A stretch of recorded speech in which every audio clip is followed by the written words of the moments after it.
अस्सलाम वालेकुम सदफ। वालेकुम अस्सलाम तस्लीम, कैसी हैं आप? मैं बिल्कुल ठीक हूँ। आप कैसी हैं? मैं भी बिल्कुल ठीक हूँ। Thank you for joining.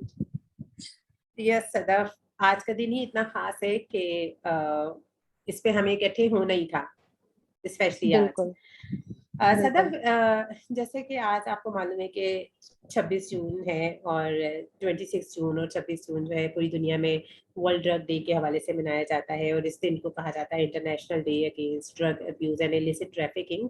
तो इस दिन हम्म, हम लोग, चूंकि मैं और आप, हम दोनों ड्रग एडिक्शन के अंदर बहुत अरसे से काम कर रहे हैं, तो हम इकट्ठे नहीं होंगे तो कौन इकट्ठे होगा, कौन इस पे बात करेगा। तो इससे बिल्कुल। पहले कि हम बात स्टार्ट करें, I would like you to introduce yourself.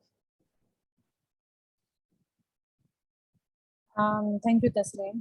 सो जैसे आपने नाम तो बता दिया, मेरा नाम सदफ नूरीन है। मैं क्लिनिकल साइकोलॉजिस्ट हूँ, क्लिनिकल सुपरवाइजर भी हूँ। मैं डिफरेंट ऑर्गेनाइजेशन के साथ एसोसिएटेड हूँ, जिनमें सीपीपीडी है और डिफरेंट ऑर्गेनाइजेशन है जहाँ पे मैं एज ए सुपरवाइजर अपने खदमात से अंजाम दे रही हूँ। उसके अलावा मैं कुछ इंस्टीट्यूट के साथ as a counsellor, as a therapist भी एसोसिएटेड हूँ। और मैं सर्टिफाइड जो है वो एनएलपी प्रैक्टिशनर और ईएमडीआर प्रैक्टिशनर हूँ, as well as most importantly addiction professional भी हूँ। और एडिक्शन की फील्ड में, साइकोथेरेपी की फील्ड में मुझे लाइक 6 साल से ज़्यादा का अर्सा हो चुका है। सो ये मेरा इंट्रोडक्शन है। सो थैंक यू तस्लीम। अब मैं चाहूँगी कि आप अपने बारे में भी लोगों को बताएं कि आप क्या करते हैं, आपकी क्या स्पेशलिटीज़ हैं। ठीक है, ठीक है, ठीक है। Thank you Sadaf, it's a powerful introduction.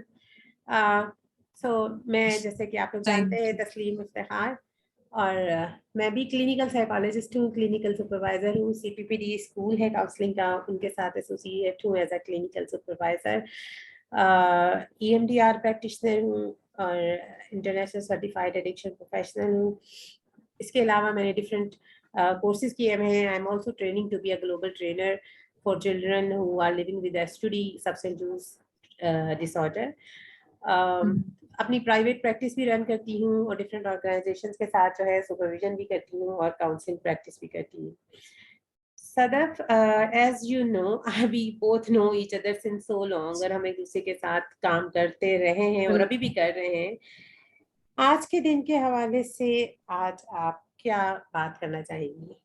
जैसे कि हम बात इनिशियली बता चुके हैं कि ये आज का दिन जो है वो day against drug abuse and illicit trafficking. तो मैं ये जानना चाहूंगी कि ड्रग अब्यूज, सबसे पहले तो हम लोगों को ये बताएं कि ड्रग अब्यूज होता क्या है। हम्म, बिल्कुल।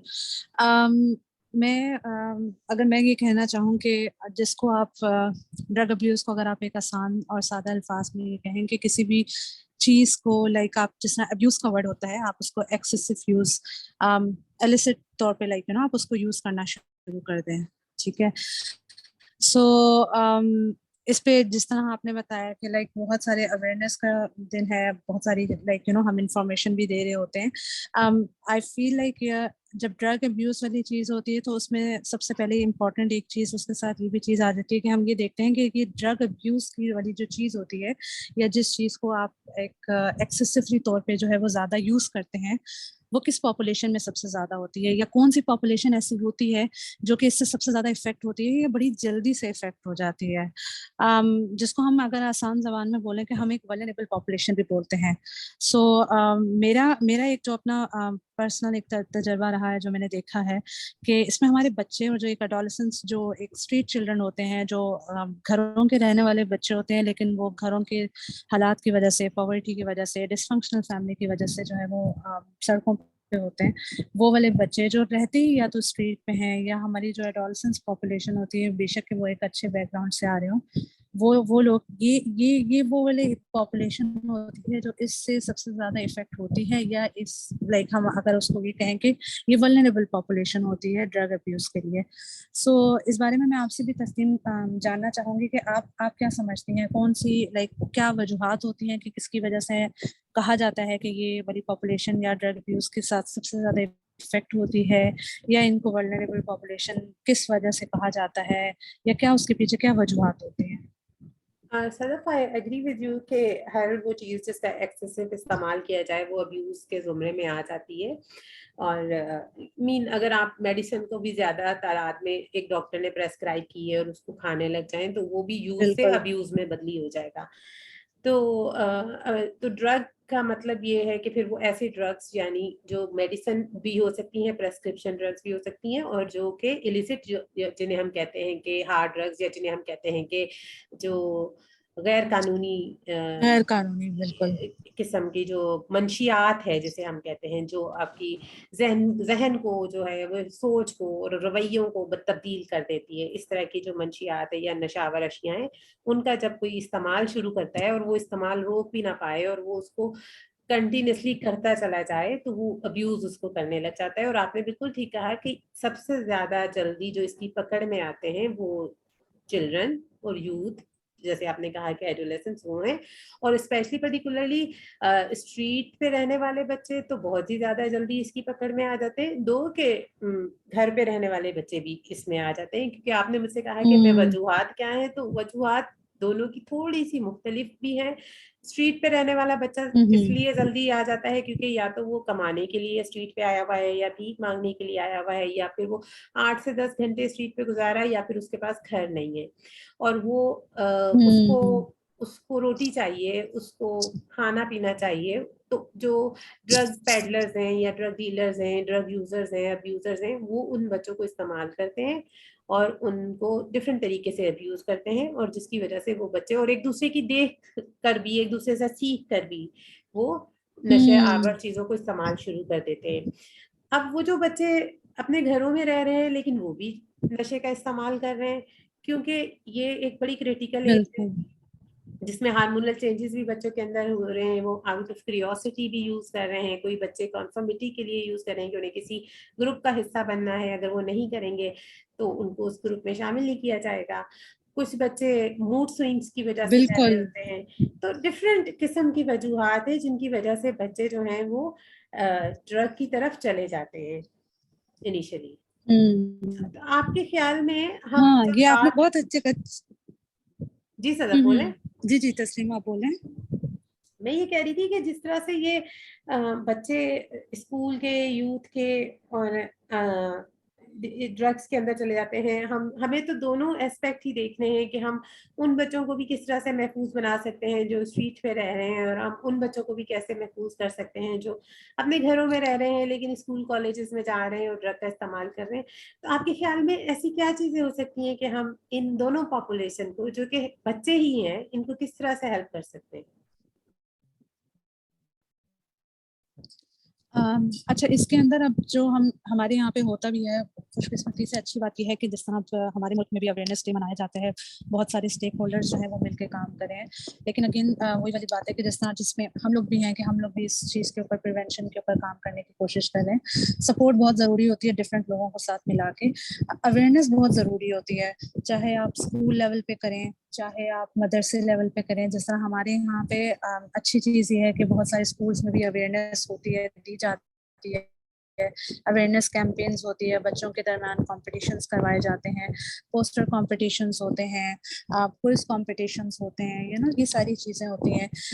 लेकिन इसके साथ साथ एक और एरिया जो मुझे फील होता है, तस्लीम आप मुझे बताइएगा कि आपकी इस बारे में क्या राय है, कि जो हमारी जो वो वाले इदारे होते हैं कि जिनमें गवर्नमेंट स्कूल्स आ जाते हैं, हमारे उर्दू मीडियम स्कूल्स आ जाते हैं, हमारे मदरसे आ जाते हैं, मुझे ऐसे फील होता है कि वो हमारी एक नेग्लेक्टेड पॉपुलेशन भी है, कि जिनमें हम अवेयरनेस वाली चीज़ अगर हम उनको दें, दो के वहाँ से कुछ चीज़ें रिपोर्ट होती हैं, कुछ चीज़ें नहीं भी रिपोर्ट होती, लेकिन आई फील दैट कि अगर हम उनमें भी ये वाली चीज़ अवेयरनेस दें कि अब्यूज़ होता क्या है, ड्रग अब्यूज़ क्या होता है बेसिकली, उससे कैसे बचा जा सकता है, एंड उसके साथ साथ उन वाली पॉपुलेशन को, वो वाले भी, और जो लोग स्ट्रीट होते हैं, लाइक एक पेरेंटिंग वाली चीज़ भी मुझे फील होती है।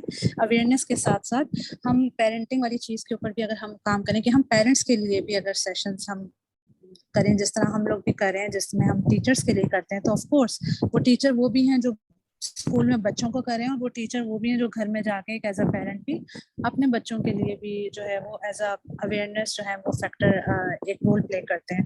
तो मेरे ख्याल में कि मतलब एक वो वाला एरिया के जहाँ पे हम एक इंडिविजुअल उस पॉपुलेशन को डायरेक्टली जो है वो हम टारगेट कर रहे हैं, और पेरेंट्स की आई फील दैट कि उनकी पेरेंटिंग के ऊपर या उनको इस चीज़ के बारे में साइको एजुकेट करना कि क्या रिस्क फैक्टर्स होते हैं, क्या प्रोटेक्टिव फैक्टर्स होते हैं, एक छोटी सी एक हैंडी इंफॉर्मेशन उनके पास आ जाए कि वो उन चीज़ों को आइडेंटिफाई कर सकें।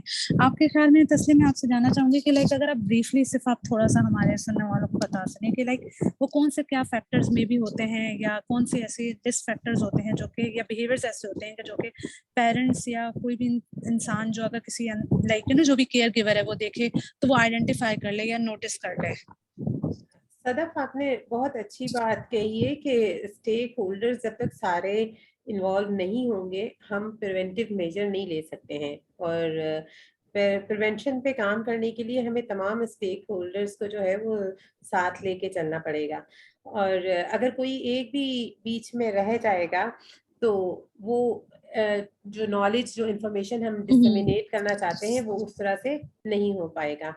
आपने कहा कि पेरेंट्स, ऑफ कोर्स पेरेंट्स को तो इन्वॉल्व किए बगैर हम काम कर ही नहीं सकते हैं।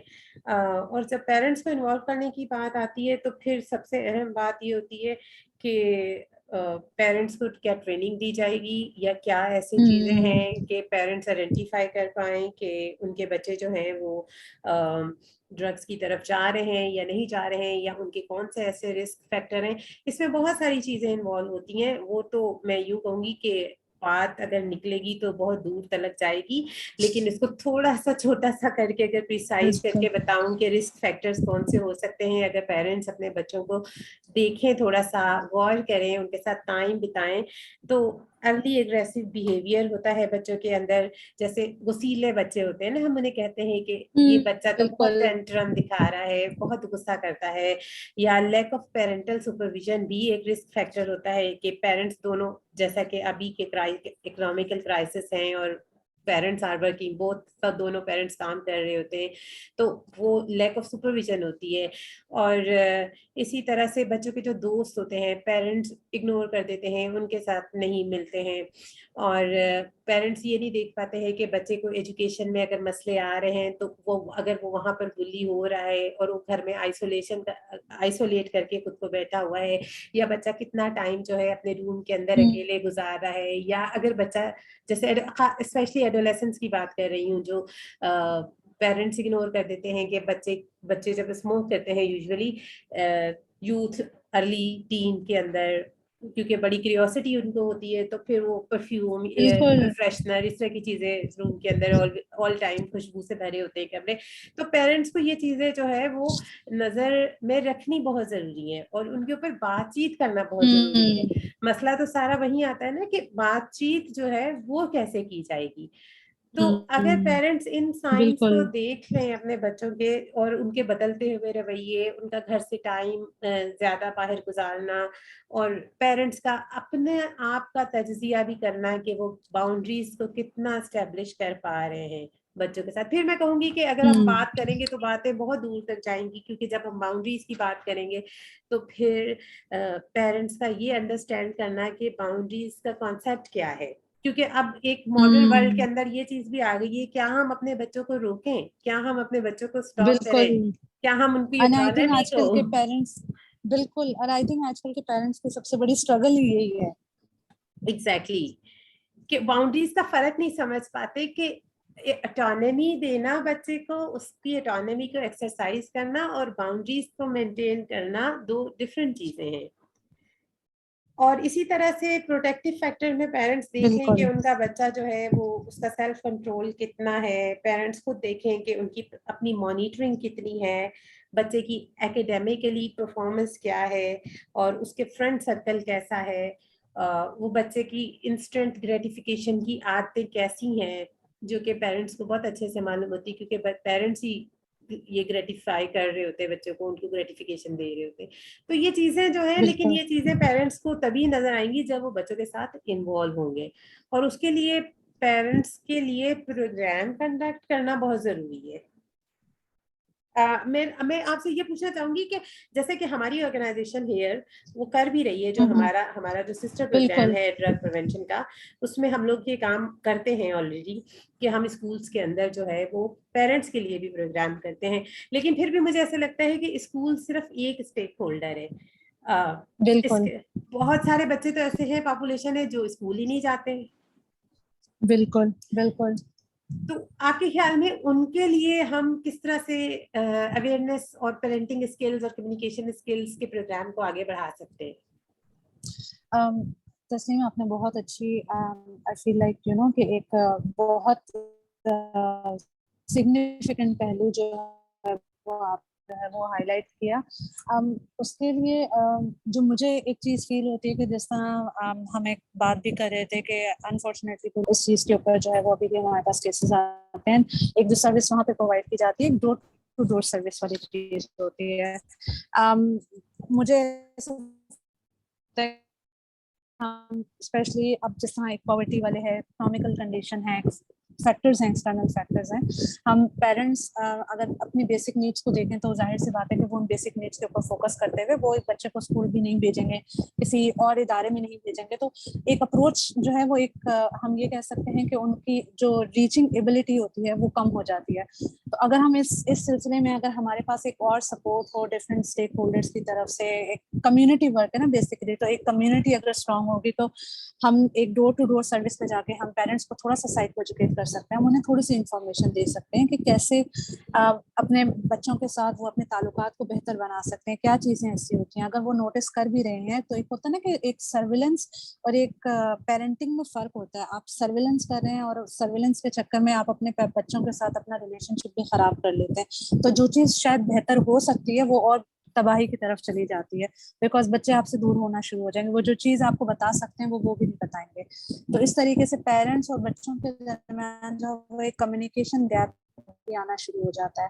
तो आई थिंक उसके अंदर अगर हम पेरेंट्स को थोड़ा सा साइको एजुकेट करते हैं, थोड़ी सी एक हैंडी इन्फॉर्मेशन देते हैं डोर टू डोर जाके, इसके अंदर हम पैम्फलेट अपने हो सकते हैं। अगेन वही वाली बात है कि अगर हमारे पास डिफरेंट स्टेक होल्डर्स की तरफ से सपोर्ट हो तो हमारे पास डिफरेंट वॉलंटियर्स भी होंगे, लोग भी होंगे, तो हम ये सर्विसेज वहाँ प्रोवाइड कर सकते हैं, हम उन्हें बता सकते हैं, हम उनके लिए सेशंस अरेंज कर सकते हैं जिस तरह डिफरेंट कम्युनिटीज के होते हैं। और फिर हम उनको ये भी गाइड कर सकते हैं कि अगर आप कोई चीज़ आइडेंटिफाई कर रहे हैं तो आपका नेक्स्ट कोर्स ऑफ एक्शन क्या होना चाहिए। यू नो, जिस तरह हमारे यहाँ पे रिहेबिलिटेशन सेंटर्स तो बहुत हैं, लेकिन अनफॉर्चुनेटली प्रिवेंशन के ऊपर काम तो हो रहा है लेकिन बहुत कम हो रहा है। तो वो कहते हैं ना कि अच्छा मुहावरा कि prevention is better than cure. अगर हम जितनी इन्फॉर्मेशन देंगे, हम जितना उनको साइको एजुकेट करेंगे, जितनी नॉलेज होगी उनके पास, वो चीज़ उस चीज़ को वहीं पे जो है वो लोग मैनेज कर सकते हैं। एंड उसके अंदर फिर सबसे बहुत इंपॉर्टेंट चीज़ ये भी आ जाती है कि फॉलो अप, कि जो चीज़ हाँ। हम दे रहे हैं, हम इंफॉर्मेशन जो दे रहे हैं उसका फॉलो अप भी होना चाहिए। उस बारे में मैं आपसे पूछना चाहूंगी कि तस्लीम, आपके क्या ख्याल है कि हम फॉलो अप को कैसे बेहतर बना सकते हैं, या फॉलो अप कैसा होना चाहिए, और उसके लिए हमें किन चीज़ों की ज़रूरत हो सकती है। ये इदारे हो सकते हैं different, you know, of course in लोगों की हमें इनकी हेल्प की भी सपोर्ट की ज़रूरत होती है। आपके ख्याल में किन चीज़ों से इस चीज़ को बेहतर बनाया जा सकता है और इसकी फॉलो अप की ज़रूरत क्या है? सदर, मैं आपकी बात जहाँ से आपने स्टार्ट की थी वहां से कंटिन्यू करूंगी कि हम किस तरीके से इस नॉलेज और इस इंफॉर्मेशन को डिसमिनेट कर सकते हैं एट लार्जर स्केल पेरेंट्स को और अडल्ट्स को। तो उसमें मुझे जो समझ आता है कि हमारा जो, क्योंकि लोग जो ज्यादा अट्रैक्ट होते हैं वो सोशल मीडिया की तरफ होते हैं, इलेक्ट्रॉनिक मीडिया की तरफ होते हैं, यूट्यूब चैनल, ये इस तरह की ये प्लेटफॉर्म है जहाँ पर लोग ज्यादा टाइम स्पेंड करते हैं। तो हम यहाँ पर भी डिफरेंट किस्म के प्रोग्राम अरेंज कर सकते हैं, छोटे छोटे से प्रोग्राम, जैसे एनिमेटेड वीडियोस हो गई छोटी छोटी सी, जो जिनको ज्यादा टाइम ना लगे, क्योंकि लोग इतना ज्यादा टाइम काम की बात पे शायद स्पेंड करना नहीं चाहते, एंटरटेनमेंट पे ज्यादा स्पेंड करना चाहते हैं। तो छोटी छोटी सी वीडियोस ये की जा सकती हैं इस तरह से। इलेक्ट्रॉनिक मीडिया पे हमारा कंट्रोल नहीं है, क्योंकि हमें नहीं पता ड्रामा क्या दिखा रहा है क्या नहीं दिखा रहा है, एडवर्टाइजमेंट बिल्कुल। किस किस्म की हो रही है। लेकिन ये जो सोशल मीडिया है, इसके थ्रू हम, मैं और आप और हमारे जैसे और दूसरे लोग जो काम कर रहे हैं, वो हम ये काम कर सकते हैं। फिर इसके अलावा आपने एक बात की थी कि handy material, I do agree with that कि हैंडी मटेरियल बहुत ही इंफॉर्मेटिव इंफॉर्मेटिव होता है और उससे बहुत फायदा होता है लोगों को। लेकिन मेरे जहन में एक क्वेश्चन ये भी आ रहा था कि अगर हम लियारी है या और दूसरे लियारी तो मैंने ऐसे ही बोल दिया एक वर्ड, जैसे मच्छर कॉलोनी और इस तरह के दूसरे बहुत सारे एरियाज हैं जहां पर लोगों के पास बेसिक एजुकेशन नीड्स नहीं नहीं है। है, बेसिक नीड्स भी नहीं है और बेसिक एजुकेशन भी नहीं है, उनको पढ़ना भी बिल्कुल नहीं आता है। तो वहां पर बिल्कुल ऐसी क्या, वहां पर इंफॉर्मेशन जो है वो किस तरह से डिलीवर की जाएगी, रोल प्ले किया जाएगा या कम्युनिटी को, कम्युनिटी हॉल कोई किसी वहाँ जो भी काउंसलर है उससे कम्युनिटी हॉल या कोई भी मदरसा या स्कूल उसका एक कमरा लेके वहां पर फैमिलीज को बुला के, तो वहां हम रोल प्ले के थ्रू या किसी भी तरीके से जो भी वहाँ की लैंग्वेज है, तो वहां के लोगों को वहीं से उठा के उनका एम्बेसडर बना सकते हैं। एम्बेसडर बना के, बिल्कुल एग्जैक्टली आपने बहुत अच्छी एक चीज बताई। एंड मुझे ऐसा फील होता है कि ये वो वाली चीज वो उससे ज्यादा रिलेट कर सकते हैं, वो ज्यादा उस चीज को अंडरस्टैंड कर सकेंगे और वो एक ब्रॉडर लेवल पे जो है वो इंफॉर्मेशन स्प्रेड होगी। एग्जैक्टली क्योंकि ये इंसानी नफ्सियात है ना कि हर इंसान अपनी बिल्कुल कम्युनिटी की बात को ज्यादा गौर से तवज्जो से सुनता है out as compare to outsider. तो वो जब हम एम्बेसडर बनाएंगे तो हमारे ऊपर भी लोड कम हो जाएगा कि बिल्कुल हम अब ये बात अपनी जगह पर मौजूद है कि सिर्फ मैं और आप नहीं, हमें भी रिसोर्सेज चाहिए, हमें भी टीम चाहिए जो उन एम्बेसडर्स को तैयार करे, जो उन लोगों को बिल्कुल एजुकेट करे। उसके लिए हमारे पास रिसोर्सेज होना बहुत जरूरी है। लेकिन फिर वो एम्बेसडर्स को जो हमारे लिए काम करेंगे, कुछ ना कुछ स्टाइपेंड हम उनको दें ताकि वो आगे जाके ये इंफॉर्मेशन, उनको भी एक रिवॉर्ड तो जरूर मिलना रीइंफोर्समेंट चाहिए तो जो चाहिए। एग्जैक्टली तो इस तरह से एक लार्जर स्केल पे ये अगर हम देखें ना तो ये डॉट से डॉट कनेक्ट होता चला जाएगा, वो जो कहते हैं ना दिया से दिया जलाते चले यस दिया जाएंगे, था। और वो तो ये इस तरह से इंफॉर्मेशन हो सकती है। फिर आपने दूसरी बात की थी फॉलो अप की, तो फॉलो अप हमें ये एम्बेसडर्स हमारे फॉलो अप हो सकते हैं, ये हमें फॉलो अप बताएंगे, ये आके हमें रिपोर्ट्स देंगे कि उनकी सोसाइटी में क्या हो रहा है, उनके मोहल्ले में क्या हो रहा है, उनके मोहल्ले में कितने बच्चे हैं जो या यूथ है, सिर्फ बच्चे ही नहीं, यूथ और अडल्ट जो जिनको ट्रीटमेंट की जरूरत है, जिनको ट्रीटमेंट की जरूरत नहीं है, और अगर ट्रीटमेंट की जरूरत है तो फिर हमारे लिंक वहां पर जो ट्रीटमेंट रिहेबिलिटेशन सेंटर्स हैं, तो किसको कहाँ पर भेजना है, ये भी तो एक मिडल सेंटर हमें बनाने की जरूरत है ना, जहां पर इंफॉर्मेशन आए कि अच्छा ये पेशेंट या ये जो इंसान जो ड्रग यूज कर रहा है इसको हमें कहाँ रेफर करना है, और अगर यूथ है और अगर बच्चा है तो उसको किस तरह से काउंसलिंग प्रोवाइड करनी है, आया वो एडिक्शन में है या अभी वो ही और she is just testing the water कि अभी मैंने क्या करना है, तो हम उसके बिल्कुल ऊपर लेबल ना लगा दें। स्टिग्मा जो है ना उसको दूर करना बहुत जरूरी है, क्योंकि स्टिग्मा की वजह से ही तो पेरेंट्स बताते नहीं है कि उनका बच्चा अगर कुछ कर भी रहा होता है तो। बिल्कुल आई एग्री विद यू। और उसकी वजह से फिर वो एक अनहेल्दी जो शेम क्रिएट होता है, तो वो जो चीज शुरू में बेहतर हो सकती है वो बढ़ती बढ़ती बढ़ती बढ़ती बढ़ती वो एक बिल्कुल एक बीमारी की शक्ल इख्तियार कर लेती है। I completely agree with you Taslim on that. और दूसरी चीज मैं एक चीज कहना चाहूंगी, जो आपने फॉलो अप का बताया कि हमारे वो एम्बेसडर्स जो हैं वो वही हमारे फॉलो अप हो सकते हैं, and I couldn't disagree with you anymore कि वो एक बहुत एक अच्छा प्लान है। और उससे मुझे ऐसा फील होता है कि हम वो जो एक डेटा हमारे पास जो है वो उनके उनकी थ्रू जो हमारे पास आएगा, दैट डेटा वो हमारे एक रिसर्च डेटा भी बन सकता है, जिससे जाहिर सी बात है कि हमारे डिफरेंट जो हेल्थ इदारे हैं, गवर्नमेंट लॉ इन्फोर्समेंट एजेंसीज हैं, जो कि जिस तरह हमारी एंटी नार्कोटिक फोर्स है, वो लोग काम कर रहे हैं। सो इससे जो है वो हमारे एक रिच डेटा हमारे पास आ सकते हैं, और हम डिफरेंट इदारों की मदद से जो है वो हम नीड भी आइडेंटिफाई कर सकते हैं कि किस एरिया में, किस कम्युनिटी में किस चीज की ज्यादा जरूरत है, किस चीज के ऊपर काम करने की ज्यादा जरूरत है, और किन चीजों को चेंज करने की जरूरत है, किन चीजों में हमें इदारों की और ज्यादा सपोर्ट की, उनकी मदद की।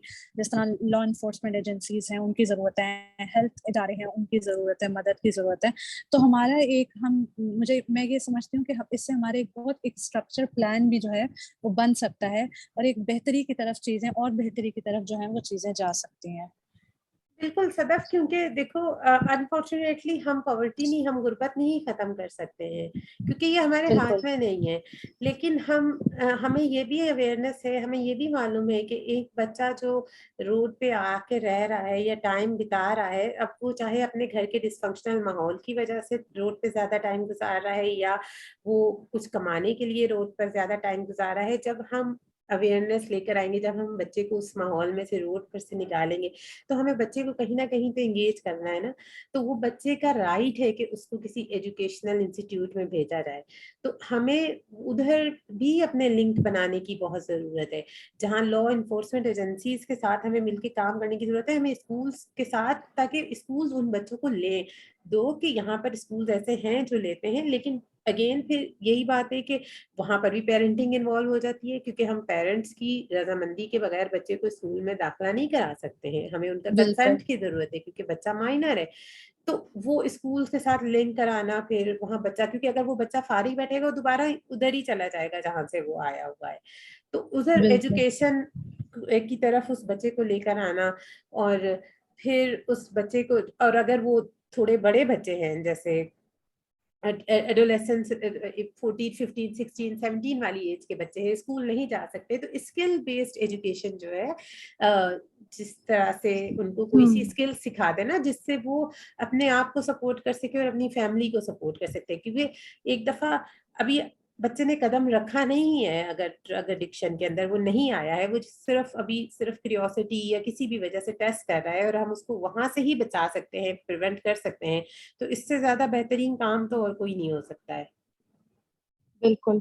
एंड आई थिंक अगर आपकी बात को सम अप किया जाए तस्लीम, तो रिसोर्सेज, राइट रिसोर्सेज जो हैं वो आइडेंटिफाई करना बहुत जरूरी है, ताकि आपने जिस चीज के ऊपर काम कर लिया है उसके बाद जो है वो हम उनको उस तरीके से उस जगह पे गाइड कर सकें कि जहाँ पे वो सस्टेनेबिलिटी भी आ सके, कंटिन्यूटी के साथ वो चीज जो है वो चल भी सके। चाहे वो बच्चे हैं कि अगर उनको एजुकेशनल सेक्टर के अंदर इन्वॉल्व करना है, तालीम के अंदर इन्वॉल्व करना है, तो पेरेंट्स की हमने उनके माइंडसेट के ऊपर कैसे काम करना है, उनको एजुकेट कैसे करना है।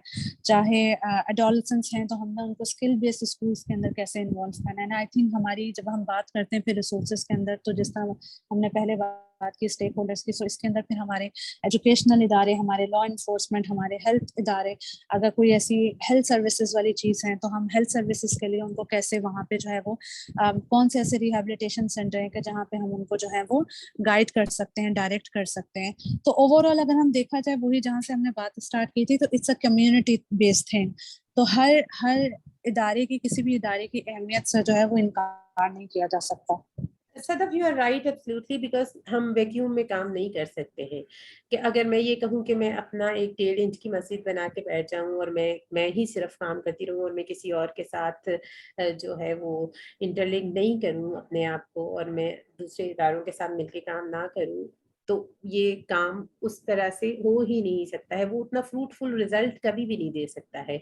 तो हमें एक दूसरे के बिल्कुल साथ मिल के काम करना है। और यू आर राइट कि अगर हम इसको आज के सेशन को कंक्लूड करें, तो हमने देखा कि हमने आज ये देखा कि वनरेबल पॉपुलेशन कौन सी है, तो हमें पता चला कि वनरेबल पॉपुलेशन तो ऑलरेडी वनरेबल है, क्योंकि वो बच्चे हैं, वो चिल्ड्रन है, बिल्कुल और वो हैं जो या तो गुर्बत की वजह से, पॉवर्टी की वजह से रोड पर अपना टाइम गुजारते हैं, या फिर वो बच्चे अपने घरों में जरूर रहते हैं, उनके पास दुनिया की सारी फैसिलिटीज है, लेकिन वहां पर पेरेंटल कम्युनिकेशन नहीं है, अटैचमेंट नहीं है, बॉन्ड नहीं है, जो कि स्ट्रीट चिल्ड्रन के पास भी नहीं है। और इसके अलावा जो है वो इनइफेक्टिव पेरेंटिंग जो है उसने बड़ा रोल प्ले किया हुआ है, कि जो पेरेंट्स के पास नहीं है इस तरह इंफॉर्मेशन, या फिर उनकी सराउंडिंग में जो drug users, adult drug abusers और यूजर्स हैं वो हैं।